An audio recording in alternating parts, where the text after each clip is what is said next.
여러분은 지금 뉴스 화면을 보고 계십니다. 캡처된 사진입니다. 이상하지 않습니까? 문재인 대통령과 트럼프 대통령이 활짝 웃고 있습니다. 문재인 대통령의 방미 뉴스를 설득하는 이런 사진입니다. 자, 문 대통령 방미, 트럼프 행정부 동시 설득 나선다. 이런 헤드라인으로 한 뉴스 프로그램이 보도를 하고 있습니다. 그런데 사진이 정말 요상합니다. 트럼프 대통령 옆에는 성조기가 걸려 있습니다. 그런데 문재인 대통령 앞에는 인공기가 걸려 있습니다. 이게 어떻게 된 걸까요? 진성화의 융단 폭격 시작합니다. 오늘의 융단 폭격 대상자는 연합뉴스TV입니다. 아시다시피 연합뉴스TV는 국가재정 보조를 받는 대한민국의 기관 통신사입니다. 그 연합뉴스가 운영하고 있는 연합뉴스TV입니다. 그런데 지금 그 뉴스 화면에 문재인 대통령 앞에 인공기가 걸려져 있습니다. 여러분 어떻게 생각하십니까? 어쩌다가 대한민국 뉴스의 품질이 이 모양 이 꼴이 됐습니까? 기가 막힙니다. 문재인 대통령은 북한의 위원장입니까? 북한 대표입니까? 북한을 대신해서 트럼프를 만나러 간 것입니까? 묻고 싶습니다. 어떻게 이런 어처구니 없는 일이 벌어졌을까요? 정말 화가 납니다. 화가 많이 납니다. 지금 대한민국 2019년 대한민국 뉴스 프로그램에서 문재인 대통령 앞에 인공기를 거는 이런 사태가 일어나고 있는 것입니다. 왜 이런 일이 벌어졌을까요? 지금 대한민국의 언론들은 지금 제정신이 아닌 것 같습니다. 물론 연합뉴스의 사진 편집 하나 때문에 하는 말이 아닙니다. 지금 워싱턴의 현장에서 일어나는 일과 세계의 외신들이 전하는 뉴스와 대한민국 언론의 뉴스는 왜 이렇게 다릅니까? 우리는 현실을 정확하게 보도하는 것이 아니라 희망사항을 보도하는 것입니까?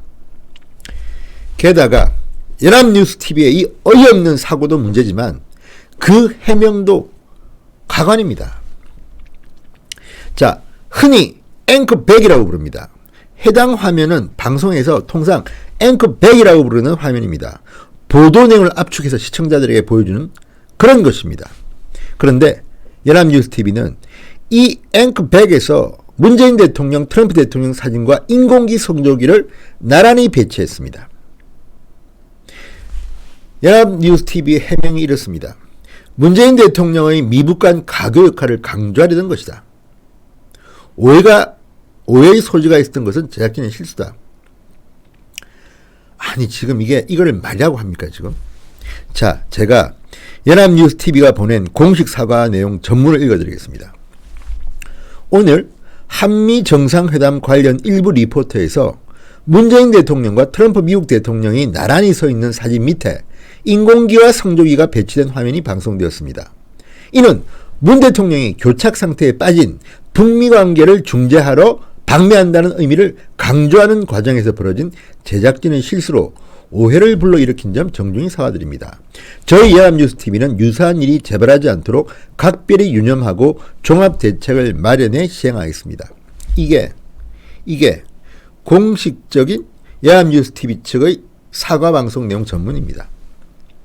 아니 이게 납득이 가십니까? 문재인 대통령이 교착 상태에 빠진 북미 관계를 중재하러 방미한다는 의미를 강조하는 과정에서 벌어진 실수다? 그러면 지금 문재인 대통령이 김정은의 수석 대변이라는 블룸버그 통신의 말을 인정하는 겁니까? 연합뉴스TV는? 아 정말 이 장면이 전파를 타고 연합뉴스TV에는 시청자 항의가 빗발쳤다고 합니다. 그 뒤에 시청자 지적을 받은 뒤에 인공기를 태극기로 바꿔 수정 방송으로 조치했다. 자, 방송도 5개 뉴스 프로에서 했다 이렇게 설명했는데 그렇다고 해서 이게 회복이 됩니까? 정말 지금 대한민국 언론 어떻게 이 모양입니까 진짜? 인공기를 뉴스 화면에 문재인 대통령 앞에 배치했습니다. 이게 지금 대한민국에서 방송을 하는 사람들의 일반적인 생각이라면 정말 실망스럽습니다. 정말. 지금 문재인 대통령은 1박 3일간의 미국 일정을 갔습니다. 비행기를 타고 떠났지만 트럼프는 1대1 정상회담을 만들지 않았습니다. 부부 동반, 친교를 겸한 그런 회담만 만들어 놓았습니다. 그 앞에 폼페이오, 볼튼, 펜스 부통령이 문재인 대통령을 만나서 압박합니다. 끝난 뒤에 확대회의 한다고 하지만 그 멤버들 그대로 나옵니다. 자, 이게 정상적인 대한민국의 언론입니까? 연합뉴스TV 그렇게 하시려면 방송 접으십시오. 이게 말이 다 됩니까? 방송통신위에는 제거할 때 이거 반영하십시오. 정말 도울이 KBS에 나와서 이승만 초대 대통령을 폄하하지를 않나. 김재동 방송에서는 김정은을 찬양하는 내용을 내보내지 않나. 대한민국이 진짜 망조입니다. 대한민국 방송 때문에 국기가 흔들리고 있습니다. 연합뉴스TV의 이 앵커백은 별것 아닌 듯이 보이지만 별겁니다. 왜? 그 사람들의 생각이 은연중에 화면에 드러났고 사과방송 내용도 그렇습니다. 사과방송 내용 때문에 징계를 더 세게 받아야 될 것 같습니다. 진성호의 융단 폭격이었습니다. 여러분 대단히 감사합니다.